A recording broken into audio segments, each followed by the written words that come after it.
Universidad KS.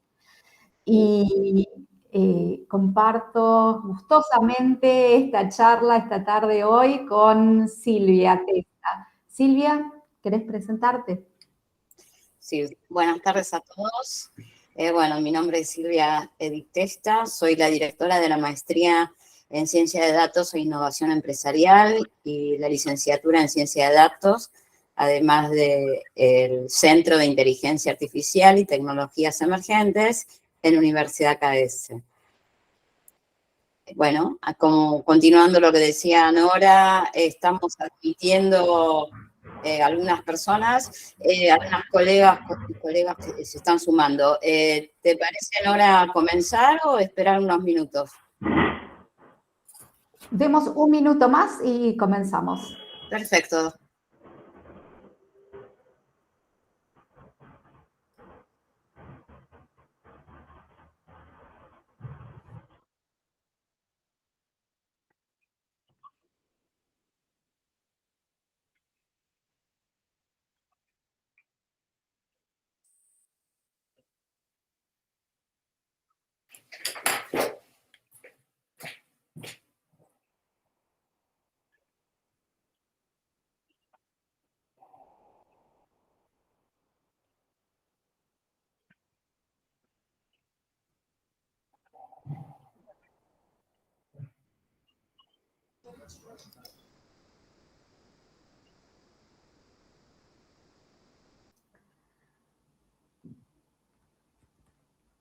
Bueno, creo que podemos dar comienzo. Vamos a organizar este webinar en tres partes. Una primera parte en la cual Silvia nos va a ilustrar un poco sobre inteligencia artificial para entender bien de qué se trata.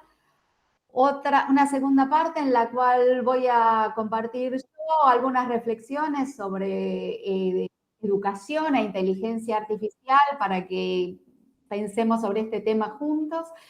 Y luego una tercera parte en la cual vamos a abrir a una ronda de preguntas o de intercambio con todos ustedes. Así que, Silvia, quedamos en tus manos. Adelante. Perfecto, muchas gracias. Bueno, ya nos presentamos, entonces, bueno, vamos a hablar de esta primera parte. Yo vengo del área pedagógica, pero del área de matemática, y bueno, hace 25 años que descubrí inteligencia artificial. Así que bueno, sabía que este momento iba a llegar, por lo cual vengo conversando sobre qué es inteligencia artificial y me parece muy bueno, primero, entender, conocer qué es inteligencia artificial para estar preparados, ¿no? Entonces, bueno, rápidamente vamos a ver qué es inteligencia artificial, cómo llegamos al ChatGPT, a los demás chats que hoy están con nosotros, y las limitaciones, ¿no? Y, bueno, si es una oportunidad laboral o no, eso lo vamos a terminar de descubrir entre la segunda y la tercera parte. Siguiente, Nora, por favor. Bueno, hace más de 60 años se le dio el nombre de inteligencia artificial. En ese momento era una disciplina que estaba comenzando y bueno, se le dio este nombre de inteligencia artificial, pero lo que buscaba era resolver problemas empíricos de la vida real, complejos. Aquellos no problemas que ya se conoce la solución, sino los problemas del mundo real, a los cuales nos enfrentamos los humanos, y que tienen asociados no una, sino varias posibles soluciones. Entonces, esta disciplina lo que iba a intentar simular era la inteligencia del hombre para resolver esos problemas, que tienen asociados más de una solución, y lo que siempre fue buscando la inteligencia artificial es encontrar la mejor solución, la más eficiente.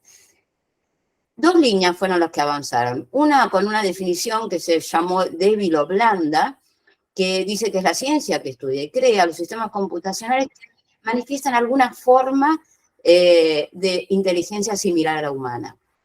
Esta fue una línea que avanzó muchísimo en el siglo pasado. Se basó más que nada en los sistemas basados en conocimiento y aquellos sistemas en los cuales se subía las reglas del experto.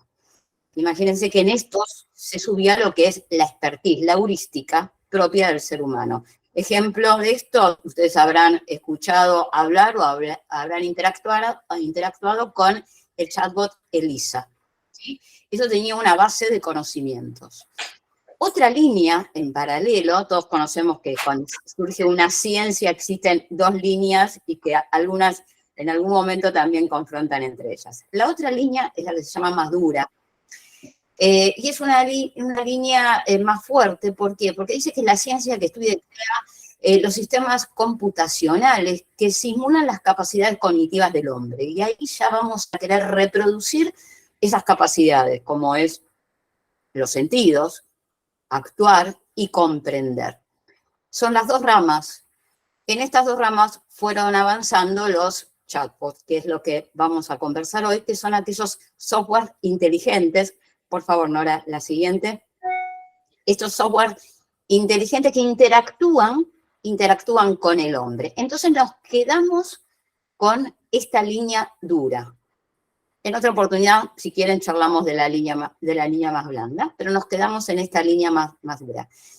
Y antes de darle el nombre de inteligencia artificial, en el año 1943, McCulloch y Pitts, lógicos y neurocientíficos de esa época, decían que las redes neuronales artificiales bien entrenadas adecuadamente podrían aprender. ¿Por qué hablan de las redes neuronales artificiales? Porque la inteligencia artificial tiene sus pilares, se basa obviamente en la matemática, estadística, pero fue creciendo y evolucionando, madurando a la par de otras ciencias, como es la biología, porque lo que intenta reproducir los sistemas computacionales, los sistemas nerviosos del hombre como impulsos eléctricos. Entonces se estableció también una analogía con la biología. Y otra disciplina también muy fuerte fue la psicología cognitiva, que estudia las representaciones mentales del hombre en el cerebro. ¿Por qué? Porque lo que se quería buscar principalmente con esta línea es simular aquellas capacidades del hombre. Entonces fue creciendo con dos, me quedo con estas dos, ¿no? Otro día seguimos hablando de otras, pero nos quedamos con estas dos. Entonces, estos dos científicos fueron los que descubrieron, los que hablaron, los que definieron la primer neurona artificial y un sistema de interconectados similar a las neuronas biológicas. Y fíjense lo importante de la definición, definidas adecuadamente. Es decir, ellos ya hablaban de que tenía que ser adecuado, definidas, lo que hoy fue mutando lo que definimos entrenando, ¿sí? Entrenadas adecuadamente. Es decir, ya daban por entendido que había una mejor solución, que podía haber lo que hoy estamos hablando de sesgos y errores, y que se tenían que definir adecuadamente porque había un riesgo asociado a una mala definición.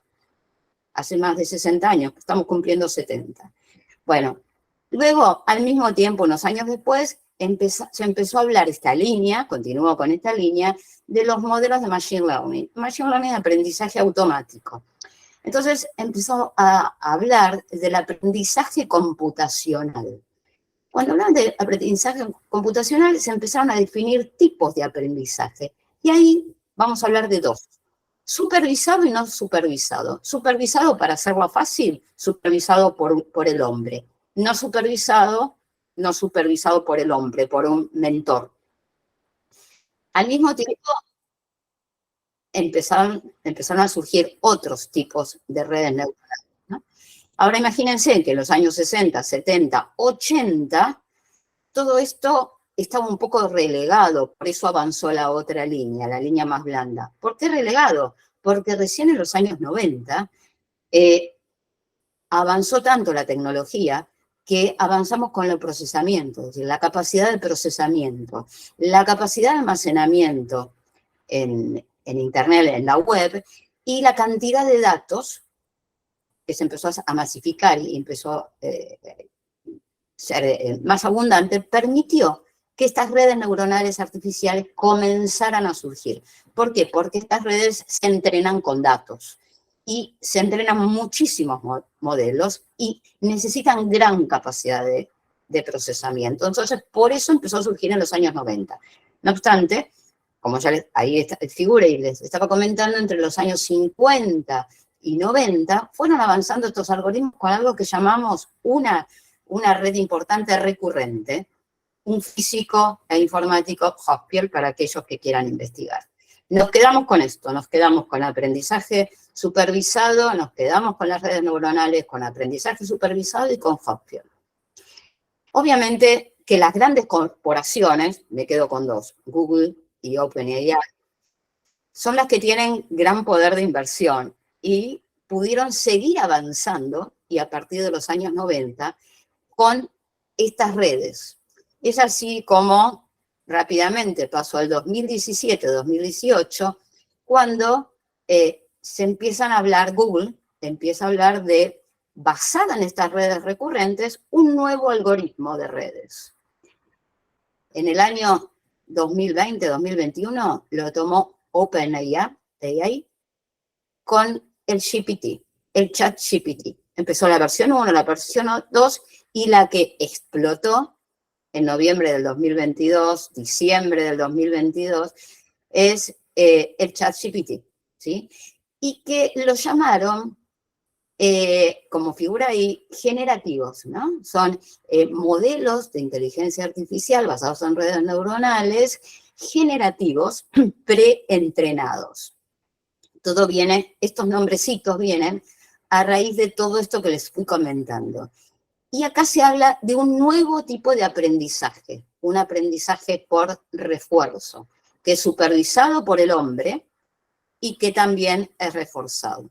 Todo esto, que se venía desde el año 1943, explotó en el 2022 y por eso estamos hoy aquí.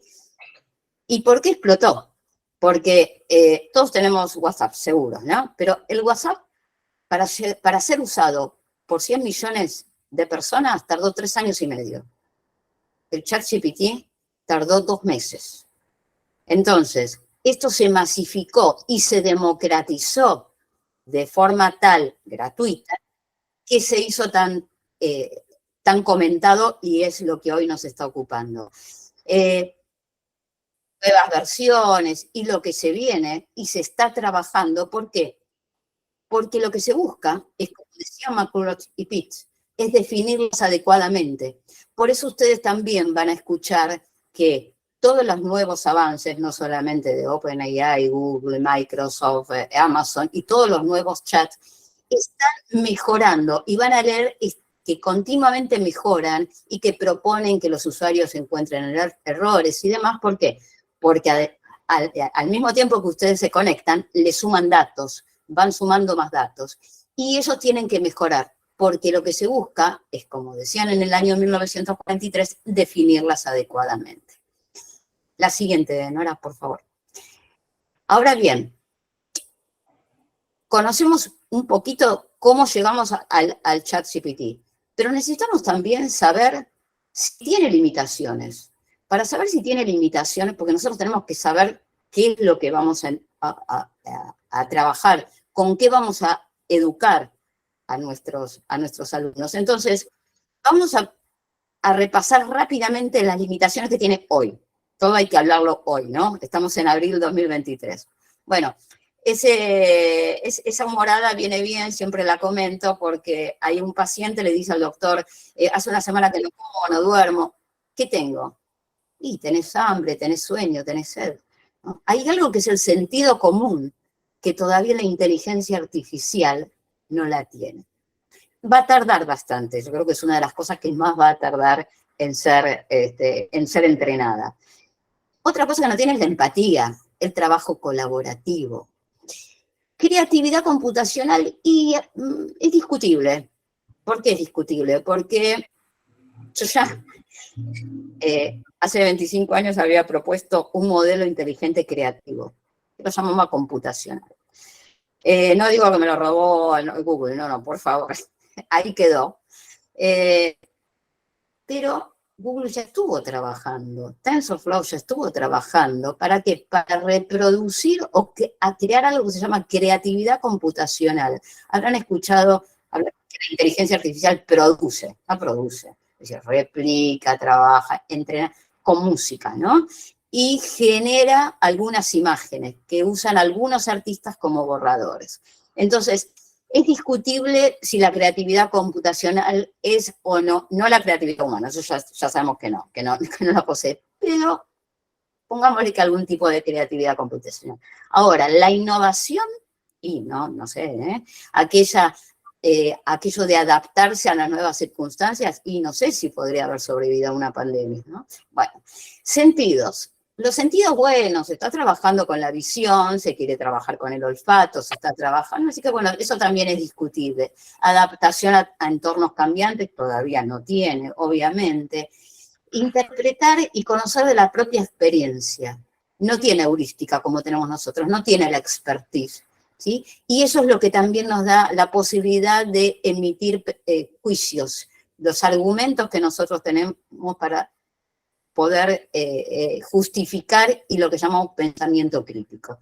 Todo esto, algunos pueden decir más o menos, pero más o menos esto es lo que hasta abril 2023 la inteligencia artificial no tiene. Conocer estas debilidades y lo que nos tiene, lo que no posee todavía, nos sirve para entonces entender qué limitaciones tienen estos chats. ¿Sí? Bueno, estos chats como el ChatGPT tiene esas limitaciones, con las cuales surgieron, al principio se decía que estaba entrenado, vamos al ChatGPT, que estaba entrenado hasta el 2021. No es tan así porque todos los usuarios, todos los cientos de millones que se están conectando, también le están sumando y están entrenando. De hecho, ha salido la nueva versión que es GPT-4. Bueno, los sesgos. Hay que trabajar los sesgos. ¿Sí? Todo este tema de los sesgos que ya decía McCullough, adecuadamente hay que seguir trabajándolos. Y bueno, en la comunidad científica necesitamos la trazabilidad, necesitamos saber de dónde vino la información y eso todavía no lo suministra. Además de unas cuantas que están ahí que no me voy a poner a detallar porque vamos a ver seguramente en la parte siguiente. Entonces, volviendo a las dos líneas y a todo lo que se comenta sobre la inteligencia artificial. En la historia hemos visto que los detractores no han avanzado, ¿no? Que la tecnología va a seguir, va a crecer. Entonces, una forma de amigarnos es empezar a utilizarnos. Pero no olvidarnos de que tienen que servirnos a nosotros.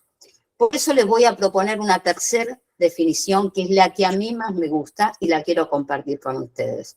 Por favor, Nora, la siguiente. Es aquella definición de Tom Gruber, también un científico, neurocientífico informático estadounidense, que dice que él habla de la inteligencia artificial humanista, que es aquella ciencia que estudia y crea, si queremos definirla,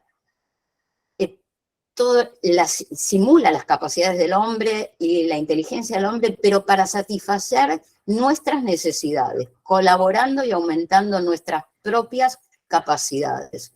¿Por qué? Porque es un colaborador, nos tiene que servir. No nos olvidemos que somos nosotros los que desarrollamos la inteligencia artificial. Somos nosotros los que definimos los nuevos algoritmos. Entonces somos nosotros también los que le tenemos que poner el objetivo de que colabore con nosotros. Entonces, aprendemos un poco de qué se trata la inteligencia artificial, conocemos sus limitaciones y la propuesta es aprender también con ella. ¿Cómo nos puede colaborar para aprender? ¿Con quién? En este caso y en este momento con nosotros, con los educadores, que somos los facilitadores del aprendizaje. Entonces, podemos seguir recorriendo y viendo de qué manera podemos explotar nuestros recursos, nuestra experiencia, nuestra heurística para bien de los alumnos nuestros y todo lo que viene a futuro. Así que bueno, eso es un poco la primera parte, que ahora continuamos con Nora. Gracias, Nora, todo tuyo.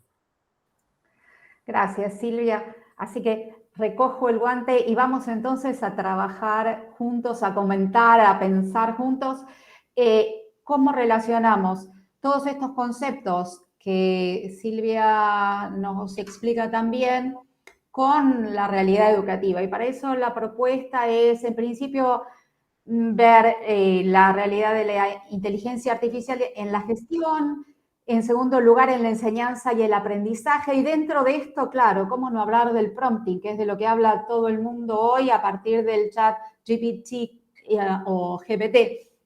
Y luego otros aspectos que es importante considerar dentro de lo que es educación e inteligencia artificial.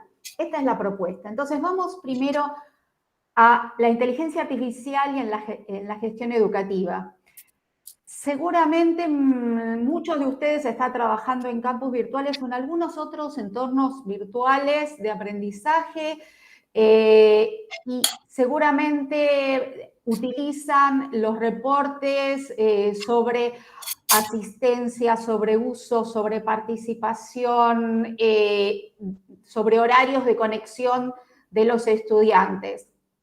Esta era una primera analítica de aprendizaje, pero hoy tenemos mucho más que eso. Tenemos distintos productos con inteligencia, distintas herramientas con inteligencia artificial. Acá pueden ver algunas de las marcas más conocidas del mercado, IntelliBoard o Looker Studio de Google o Tableau, que nos permiten no solamente tomar esos datos como en crudo, como diríamos que tiran las plataformas, que nos brindan las plataformas, sino que además las analizan y las resumen y sintetizan los datos de forma gráfica y crean alertas para los docentes, para saber a qué alumno dirigirse para evitar la deserción, que mirando las actividades que realizan y su frecuencia de participación y cómo le está yendo en las actividades, puede además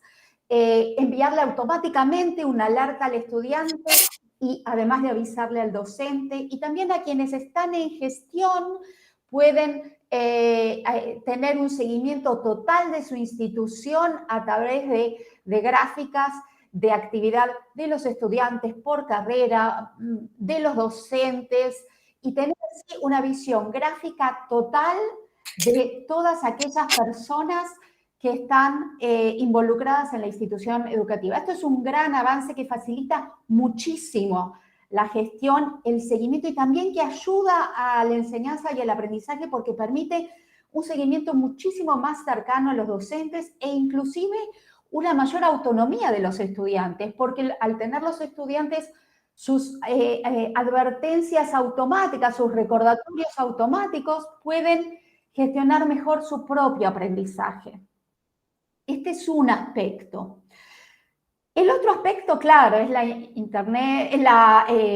inteligencia artificial generativa en la enseñanza y el aprendizaje. Y como nos decía Silvia, bueno, ya está súper integrada. Uno de los, en la vida diaria casi diría que ya podemos, que ya estamos muy acostumbrados a usar, son los asistentes virtuales, los bots y otros tipos.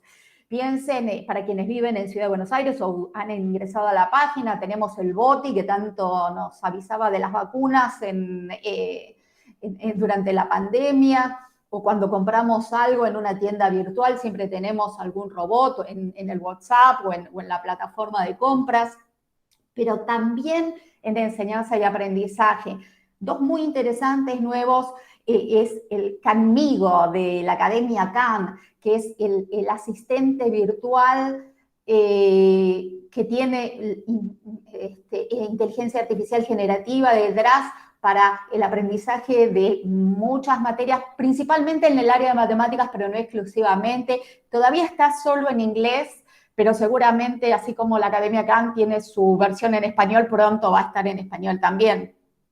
O, por ejemplo, para aquellos que aprenden idiomas con Duolingo, está Duolingo Max, que es un asistente virtual que se fija en qué problemas tenemos de aprendizaje, dónde nos equivocamos, nos explica, nos orienta, nos dice por dónde seguir. Entonces, hay un montón de asistentes que se van perfeccionando. Algunos son más primitivos, otros son mejores, pero como explicó antes Silvia, van aprendiendo a medida que nosotros los vamos usando. con nuestro uso en particular en cuanto a la asistencia individual que nos brinda, pero también aprenden de todo para mejorar en forma global. Y claro, el GPT-4 o GPT-4 es la estrella de este momento que, si no lo han probado, los invito a probar, que sostiene un diálogo, puede sustituir un diálogo o generar distintos tipos de textos. ¿Y para qué nos pueden servir esto para nosotros en la enseñanza y el aprendizaje? Bueno, nosotros trabajamos en el nivel universitario, pero también en otros niveles. Bueno, estamos aprendiendo todos, ¿no? Generando ideas, a ver de cómo lo podemos usar, qué problemas nos trae, cuánto saben nuestros alumnos, cuánto sabemos nosotros los docentes. Y bueno, algunas ideas de lo que se está diciendo en todas las universidades, instituciones, organismos en los cuales estamos probando y averiguando. Acá en la Universidad KS, desde diciembre, desde el equipo del Departamento de Innovación Educativa, ya estamos probándolo, y en febrero hicimos un primer taller con los colegas docentes para sensibilizar y empezar a empaparnos de estas ideas. Bueno, un uso muy bueno que tienen todas estas herramientas es la generación de ideas. No solo el GPT-4, sino también cualquiera de los otros que ustedes puedan estar usando. Está you.com, que mejora lo que puede ser un navegador como Google, como el Chrome. O, bueno, hay infinidad. Ustedes ponen herramientas generativas y aparecen cientos ya. Una entonces es la generación de ideas, cuando uno quiere buscar actividades, ejercicios, armar, cómo podría armar un caso.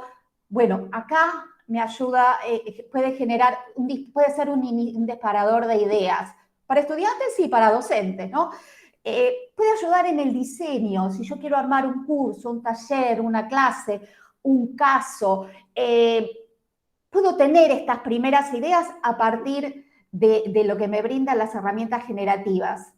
También, si estoy trabajando con datos, puede hacer una primera interpretación de datos. Y esto también puede ayudarnos a una primera mirada y agilizar nuestro trabajo. También, si tenemos, por ejemplo, pensamos en carreras profesionales, ¿no? En entornos universitarios o inclusive en la secundaria, en los últimos años, y estamos pensando que estamos preparando para el mundo laboral a profesionales en distintas disciplinas. Todos sabemos que la inteligencia artificial va a estar en el trabajo diario, en las actividades diarias de cualquier actividad profesional. Entonces, vamos a necesitar capacitar a nuestros alumnos para incluir estas habilidades claves en el uso de las herramientas específicas generativas en la disciplina profesional en la cual estemos enseñando a nuestros alumnos. Entonces, necesitan sí o sí aprender a usarlo. Y bueno, esto va a estar atravesando las disciplinas que nosotros estemos enseñando en cualquier nivel educativo.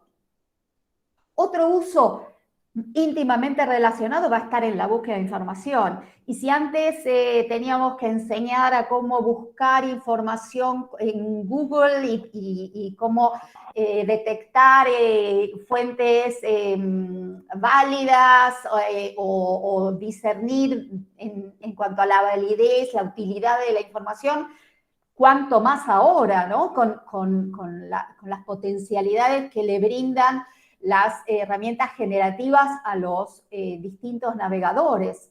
Tenemos Bard en Google, tenemos Microsoft con el suyo. Bueno, cada navegador tiene el suyo y se siguen sumando. Por supuesto, tenemos que, nos va a forzar a trabajar muchísimo más de lo que venimos haciendo en el desarrollo de pensamiento crítico, porque una de las características, no diría una cualidad, una de las características que tienen estas herramientas es que simulan el lenguaje natural de una manera en la cual todo es verosímil, está tan bien expresado que tendemos a creer que todo es verdad, que todo es cierto, que todo es confiable. Entonces, cuánto más necesario es trabajar transversalmente el desarrollo del pensamiento crítico cuando estamos incorporando nosotros estas herramientas o cuando trabajamos con nuestros alumnos para que ellos las trabajen y a partir de eso generar actividades de pensamiento crítico. Otra característica muy importante que se menciona en todos los papers, en todas las publicaciones, es trabajar cuando uno incorpora herramientas generativas en el dictado de las clases de uno, tanto en actividades con los alumnos como en nuestro propio uso como docentes para la preparación de nuestras clases, es en trabajar con ciclos de mejora. Esto quiere decir, bueno, hacer por una primera vez una primera pregunta o un primer pedido de desarrollo de un texto o de un trabajo o de un código o lo que fuere, y luego sobre esa primera base repreguntar, corrigiendo, pidiéndole que corrija errores, pidiéndole mayor profundidad, siendo más específicos en las preguntas, porque como cada herramienta recuerda nuestro diálogo, entonces en cada repregunta va mejorando con la producción y nos es más útil en lo que está produciendo. Y otro aspecto imprescindible para trabajar, claro, es en el fortalecimiento ético, tanto individual como el de nuestros estudiantes, porque estamos trabajando con una herramienta que toma elementos de Internet, produce algo, pero es en parte, la producción es lo que nosotros hemos hecho o lo que los estudiantes han hecho, pero lo han hecho con una herramienta. Entonces, discernir las palabras propias de las palabras producidas a través de esta herramienta. Estas son unas primeras ideas que no son propias, son las que he recogido a través de las distintas lecturas de lo que han publicado distintos colegas en la red en estos días, en este último mes, diría. Y dentro de lo que es estos usos, claro, el tema es del momento, es el prompting, lo que se llama así, o cómo, yo le puse cómo dialogar con no humanos. Retomando lo que decía Silvia, ¿no? de ChatGPT o GPT-4 o todas estas herramientas como modelos de lenguaje y entonces tomo una definición de UNESCO que resume esto en una guía para el uso de inteligencia artificial en educación superior que publicaron hace muy poquitos días. Y entonces es un lenguaje, un modelo de lenguaje, y como todo lenguaje, como yo de base soy profesora de inglés, entonces ya sea que si quisiera dialogar con alguien en inglés, en coreano, en noruego, no alcanza con conocer el vocabulario, no alcanza con conocer la gramática para poder comunicarme con una persona que habla en otro idioma bien, para entender cabalmente lo que me está diciendo y para poder lograr algo a través de esa comunicación. Tenemos que aprender a dialogar y entender las limitaciones, las características, el contexto de ese otro interlocutor que en este caso es un no humano.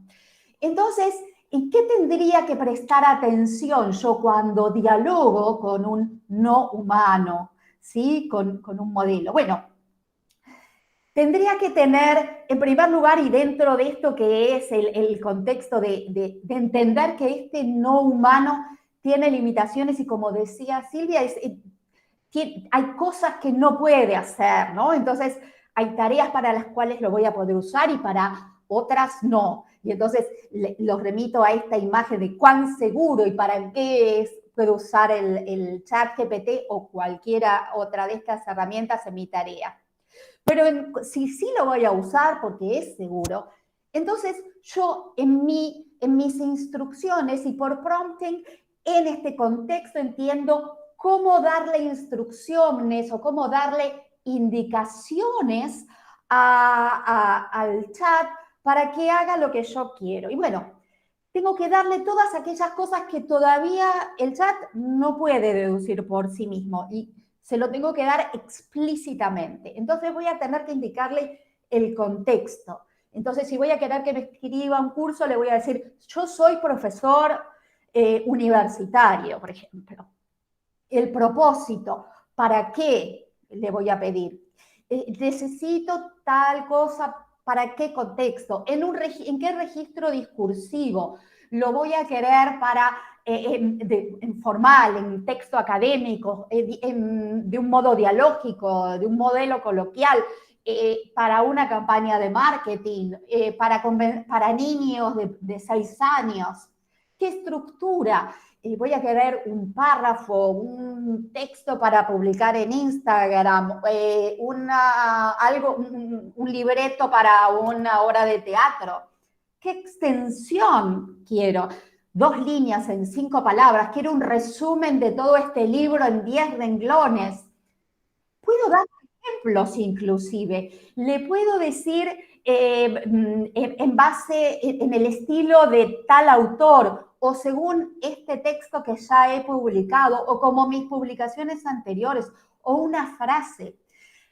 Y sobre todo darle precisión y claridad sobre lo que quiero. Y entonces, cuanto más precisas sean mis indicaciones, mejor va a ser el producto que obtenga. Y fíjense qué interesante, si yo puedo hacer esto y refinar mis instrucciones, mis prompts para el chat, para obtener exactamente lo que yo quiero, como también si yo le pido a mis alumnos que generen prompts suficientemente específicos para lograr lo que quieren en un entorno laboral simulado. Entonces, esto requiere un poder de síntesis, una comprensión del contexto, un montón de habilidades que son muy interesantes de desarrollar, que requieren saber previamente de qué estoy hablando, qué es lo que quiero, cómo expresarme con claridad, que son competencias, habilidades que no son menores. Y puede ser una beta muy interesante para aplicar en educación. Y para terminar, y antes de ir al diálogo de algunas preguntas que veo que van apareciendo en el chat y que entre Silvia y yo estaremos conversando, otros aspectos que me parece que es importante considerar. Silvia mencionaba antes, bueno, el tema de la autoría, de lo que se genera en el chat. Bueno, por ejemplo, la Asociación Psicoanalítica Americana, que marca las normas, las famosas normas APA de citación, cuando referimos a quiénes son los autores, está debatiendo este tema, y ahí les dejo un link. Ahora en un ratito les comparto el link para que quienes gusten puedan descargar esta presentación y puedan hacer clic en los links también, en caso de que les interese. Les decía, la organización APA está debatiendo esto y ellos dicen, bueno, no se cita como un autor porque es imposible, como cada vez que uno pregunta se genera una respuesta diferente, entonces no es posible recuperar esa publicación original como en un libro o una página web, es más bien como una herramienta. Entonces lo que sugieren es citarlo en las referencias como una herramienta, pero indicar en el cuerpo o en un anexo qué prompts se usaron, qué respuesta dio frente a esos prompts la herramienta del chat o cualquier otra que usen, cualquiera de las versiones de GPT, por ejemplo.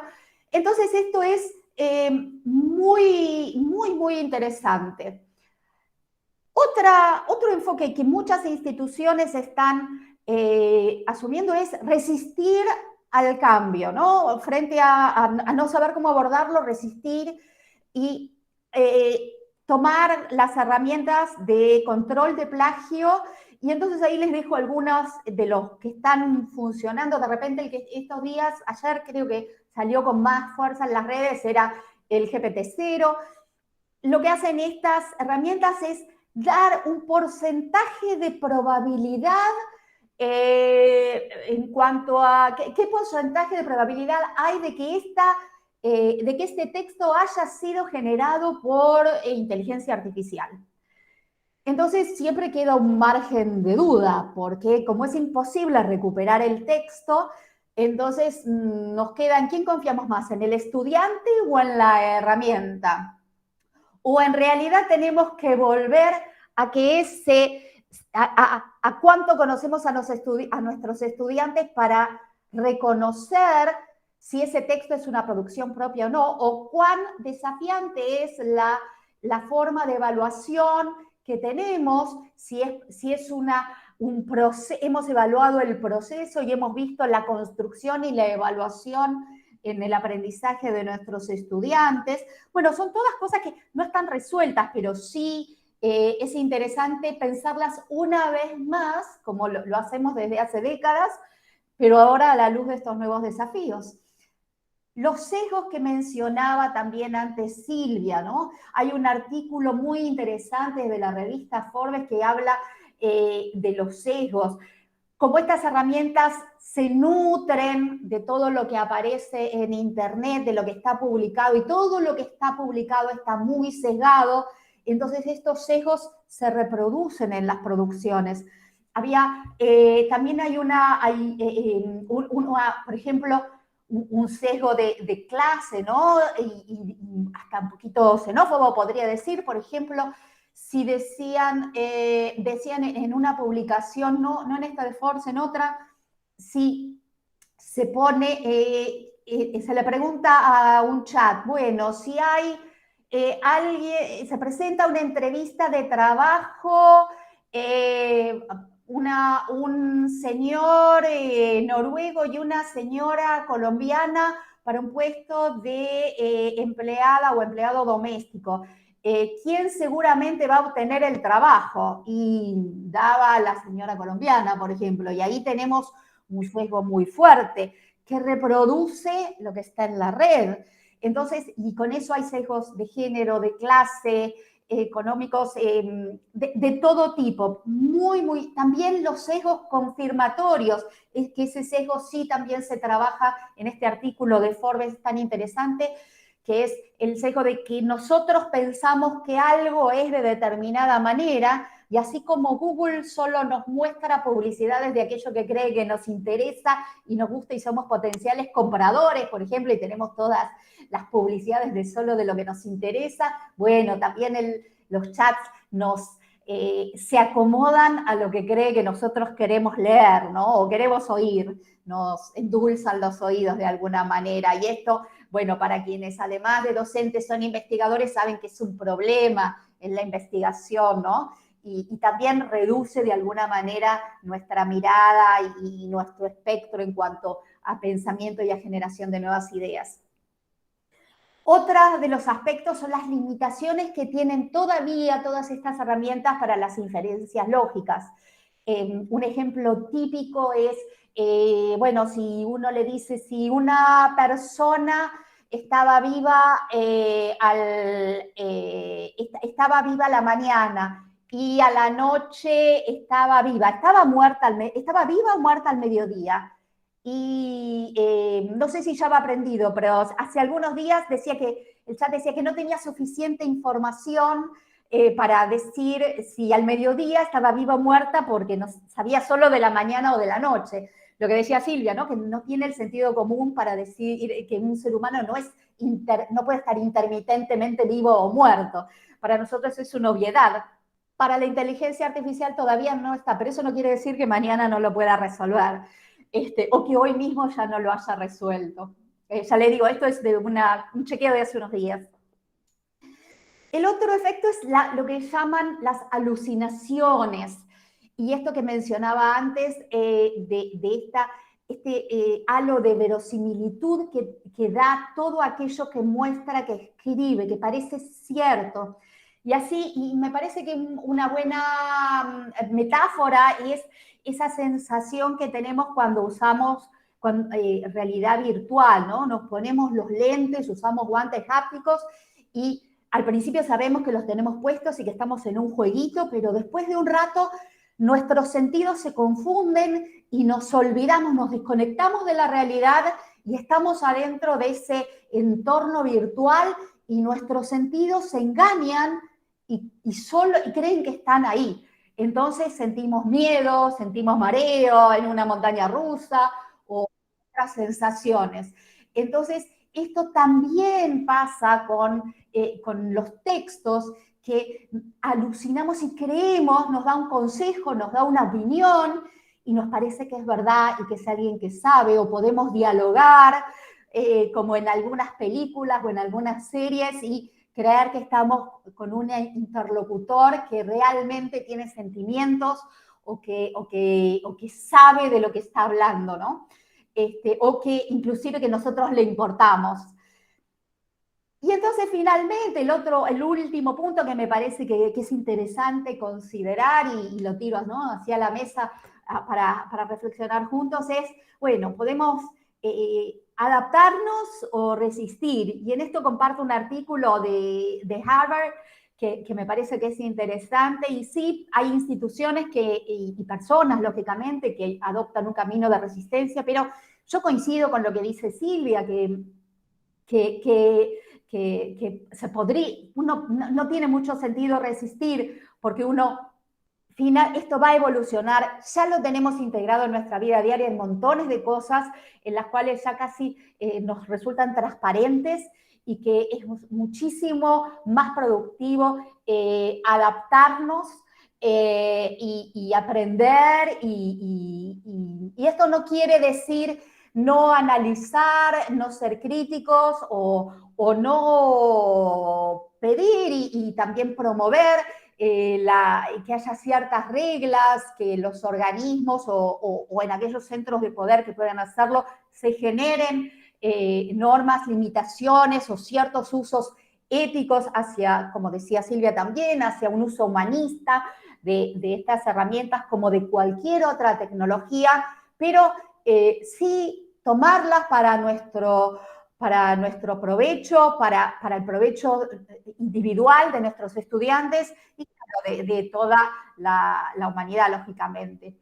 Así que, bueno, muchísimas gracias. Ahora les vamos a compartir el link en el chat por si les interesa esta presentación.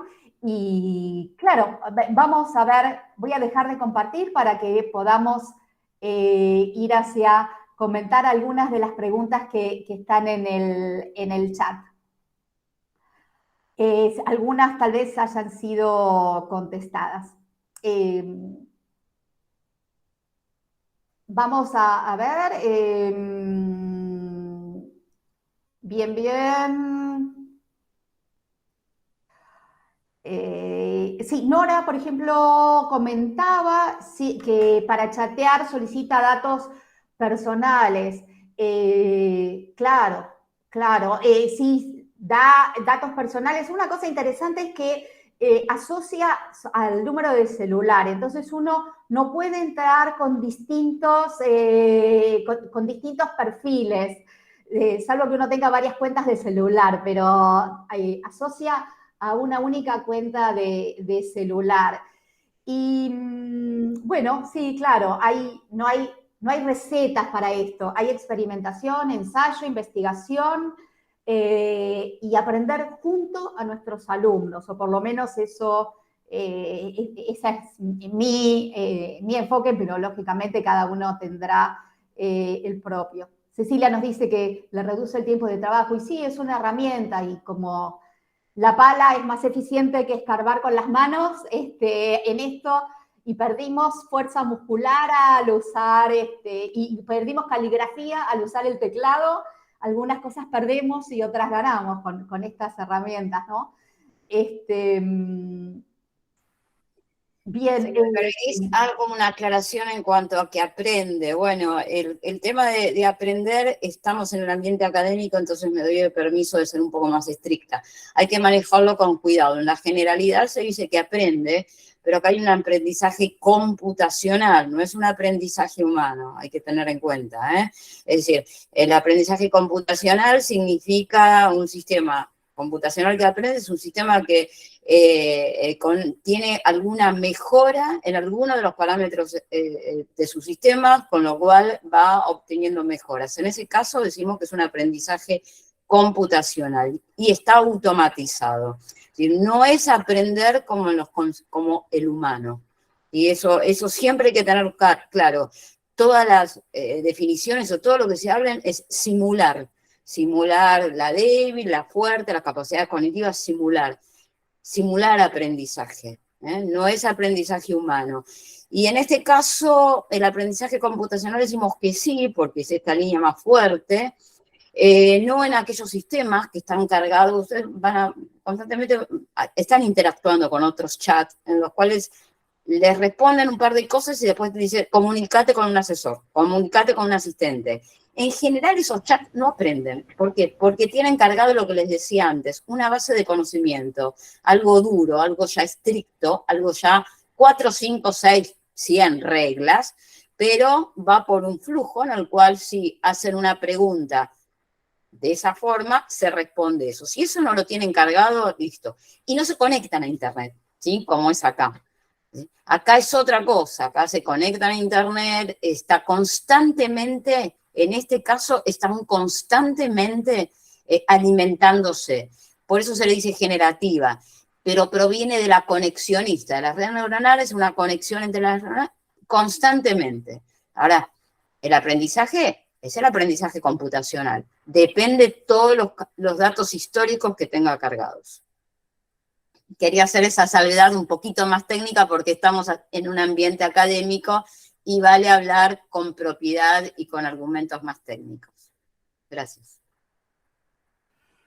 Sí, claro, súper pertinente para evitar, ¿no, Silvia, esto de esta alucinación, esta creernos de que estamos hablando o que estamos obteniendo información o redacción de un experto disciplinar o de una persona o de una autoridad en la materia, ¿no? Es un poquito, es un collage de cosas que ha recogido, inclusive hoy estaba leyendo una publicación muy interesante, un artículo de la Deutsche Welle que salió ayer sobre, bueno, en las herramientas generativas artísticas, toda la normativa que toda la comunidad artística está solicitando, porque en definitiva las generaciones de imágenes, de música, de videos, está hecha en base a productos de otros artistas, de las cuales esos artistas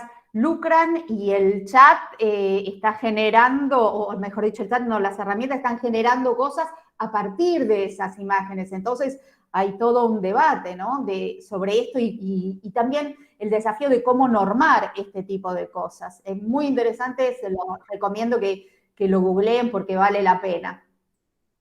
Sí, sí, sí. Hay muchos debates, hay mucho que está surgiendo ahora.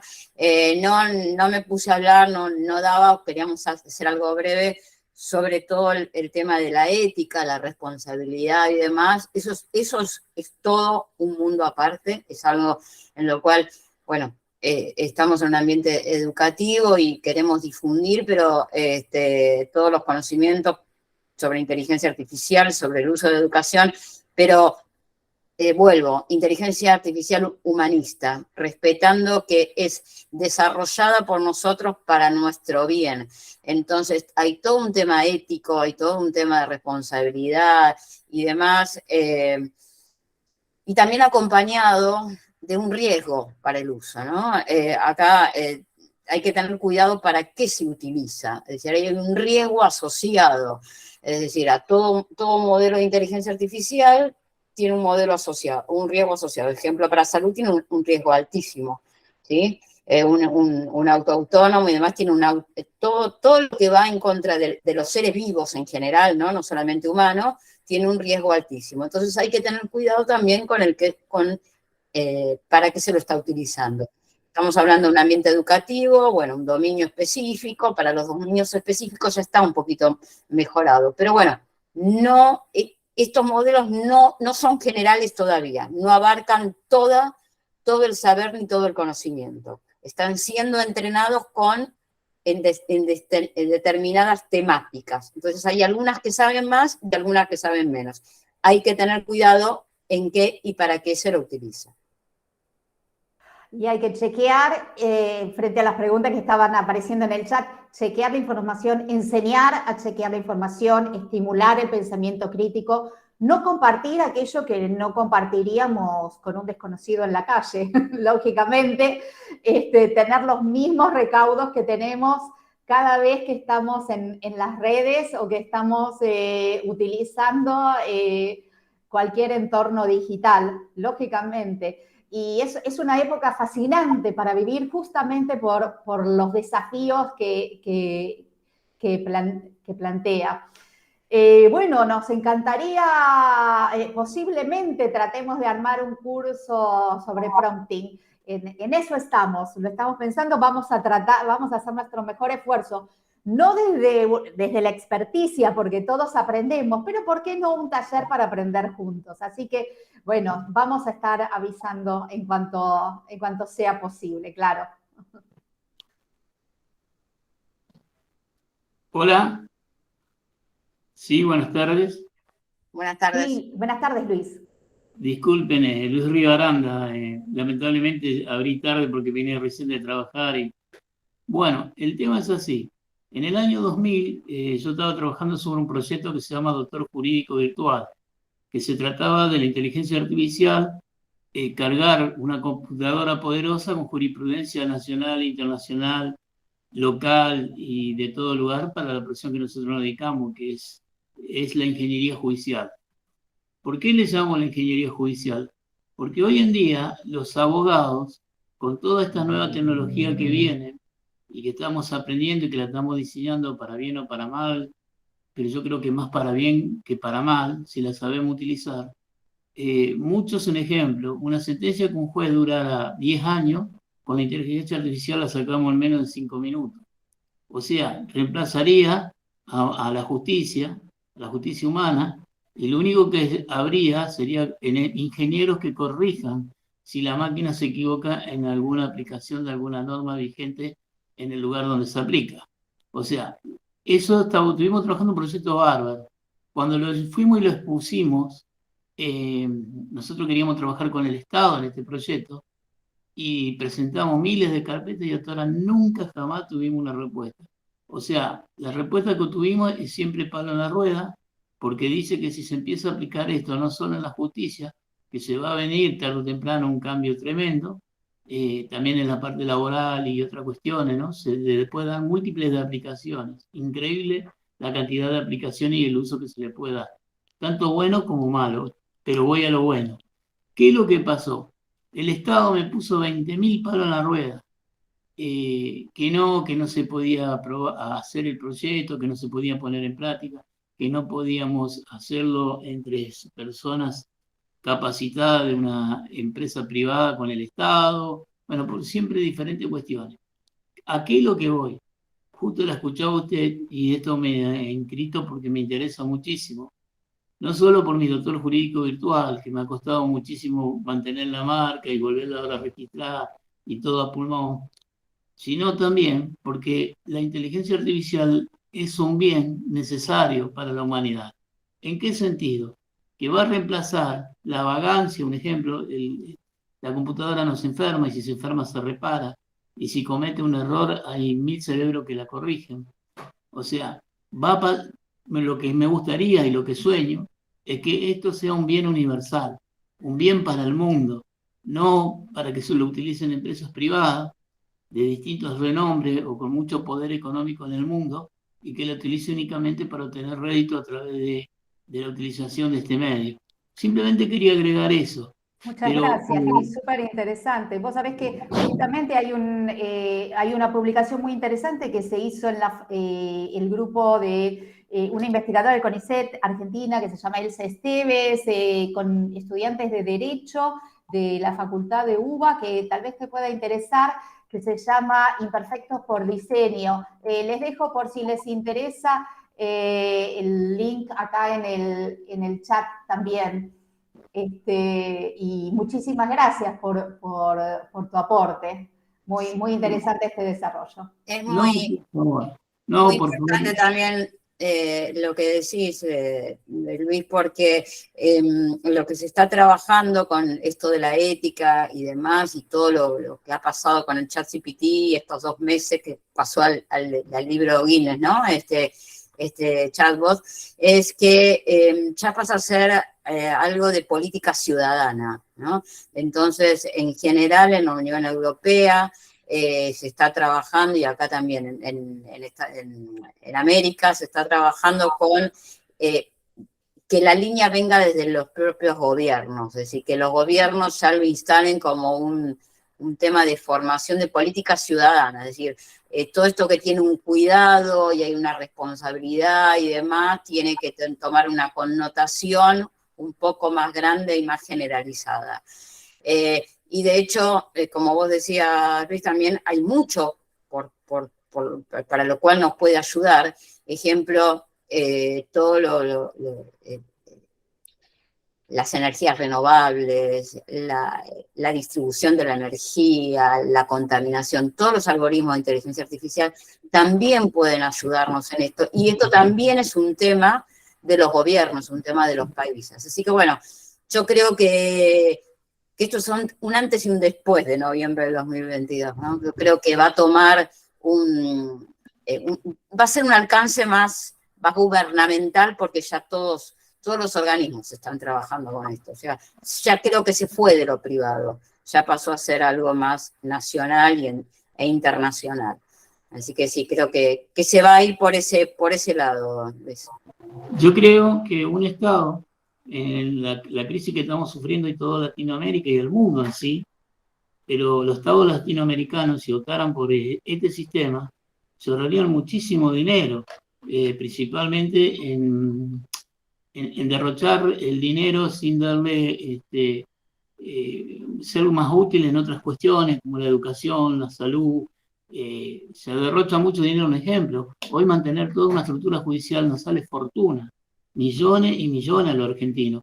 Y muchas veces nos quejamos cuando los gobiernos piden un préstamo al Fondo Monetario Internacional, en el caso de Argentina. Pero nosotros tenemos que pensar en esto.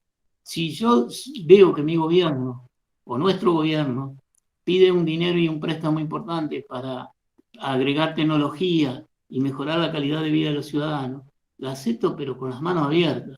Ahora, si yo veo que mi gobierno mantiene cierto sector del poder político o del poder económico que existe en el momento y se derrocha y no progresamos nada, al contrario, vamos para atrás en un país donde caminamos sobre tierra de oro, que no quiero hacer política, pero lamentablemente todo es política, y utilizamos la tecnología, hoy tendríamos un país brillante. Yo hace 25, del año 2000, antes del año 2000, en el año 94, empecé con el doctor jurídico virtual.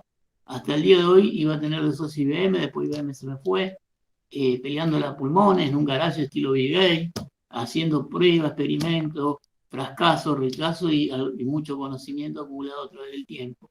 ¿Qué es lo importante de todo esto? Que la inteligencia virtual viene a reemplazar, por ejemplo, todo lo que es la jurisprudencia argentina y todo lo que es la aplicación de la ley en Argentina. Hoy un juez va a ser obsoleto, un juez no va a tener que ir más a una oficina, porque si nosotros tenemos 4 computadoras y tenemos ingenieros en un sistema jurídico, pues ya no necesitamos abogados. Los abogados lamentablemente quedan fuera con este sistema de ejercer su profesión. Lo que vamos a necesitar últimamente va a ser ingenieros jurídicos, gente que conozca no solo cómo se maneja la inteligencia artificial, la sepa reparar, la sepa programar y la sepa corregir. En todo caso, lo que necesitamos es una ingeniería jurídica, o sea, tenemos que empezar de cero si queremos salir adelante. Y yo creo que en Argentina hay mucha materia gris. Tenemos unas facultades fabulosas, tenemos unos pibes que tienen un conocimiento bárbaro y se nos están yendo. Y no veo ni un solo gobierno, ni de derecha ni de izquierda, que contenga a los chicos y se preocupe en la educación y en el futuro que se viene muy próximo. Nosotros hoy la educación que estamos dando en las escuelas primarias o en las escuelas secundarias es para 20 años atrás, no es para... Sí, Luis, estamos de acuerdo con todo esto y justamente el webinar de hoy es para educar, para formar, porque tenemos que marcar concientización, necesitamos saber inteligencia artificial, pero porque por nuestras generaciones y las que vienen. Así que vayamos por la educación para que todo esto mejore. Quería hacer un comentario algo del chat, como que va a ser reemplazado y demás. Bueno, no nos queremos ir del tema, acá estamos formando educadores, estamos concientizando de esto, no vamos a ir por el mercado laboral, que son otras líneas de debate, ¿no? Pero quisiera resaltar la oportunidad. Cada vez que surge algo, tenemos que buscar una oportunidad. Y esta es la oportunidad para que se nos valore como formadores. Tenemos una pedagogía que no se le va a poder cargar a ChatGPT, ¿no? O por lo menos va a tardar muchísimo, ¿no? Es decir, esa magia, este conocimiento heurístico que nosotros poseemos, darnos cuenta del alumno, todos estos son estos valores, lo que nuestra riqueza es esa. Es el momento, la oportunidad para hacerlos valer. Es la oportunidad para... ahora se me fue del chat un comentario, creo que fue Claudio, que va a ser el fin de los programadores, de los diseñadores. No, como todo sucedió, todo fue mutando, todo fue cambiando. Miren, yo soy profesora de matemáticas. Recuerdo cuando me puse a estudiar, me decían algunas personas, no mi familia, por supuesto, me decían, ¿para qué vas a estudiar matemáticas si tenés la calculadora? No tiene nada que ver una cosa con la otra, ¿sí? Necesitamos formando. ¿Por qué? Porque todo lo que me dio el profesorado, que lo amo, fue uno de mi primer título, me abrió todo un panorama, una capacidad increíble, ¿sí? Y la calculadora era un asistente. Esto un asistente colabora con nosotros. Entonces, nuestro mensaje es, más allá de todos esos debates que quizás nos escapan ahora, miremos la oportunidad de hacer valer, de usar esta tecnología para que nos acompañe. Bueno, también los acompañamos desde la Universidad KS porque nuestro objetivo es difundir y transmitir conocimiento justamente para buscar esta oportunidad laboral. ¿No es cierto, Nora? Así es, y bueno, creo que estamos como ya bastante pasados de la hora 10 minutos que les prometimos finalizar. Tratamos de cubrir la mayoría de las consultas, de los comentarios, de las opiniones que aparecieron en el mensaje, pero bueno, habrá otras oportunidades de diálogo seguramente. Los invitamos también a sumarse a nuestras propuestas formativas, a la maestría en Ciencia de Datos e Innovación Empresarial, o a la licenciatura en Ciencia de Datos que dirige Silvia, o a la especialización en Innovación Tecnológico-Educativa que tengo el gusto de dirigir, o a cualquiera de las otras propuestas de nuestra universidad, de la Universidad KS, o a los encuentros más informales como este que iremos ofreciendo a lo largo del año. Les estamos enormemente agradecidas en nuestros nombres y en nombres de la institución el haber participado, el habernos acompañado. Tienen a disposición en el chat esta presentación que hemos compartido por si consideran que puede serles de utilidad. Y también pueden acceder en breve seguramente a la grabación en caso de que deseen verla nuevamente o compartirla. Así que creo que podemos dar por terminada este webinar por el día de hoy. Muchísimas gracias y hasta cuando ustedes lo dispongan. Muy buenas tardes. Muchísimas gracias.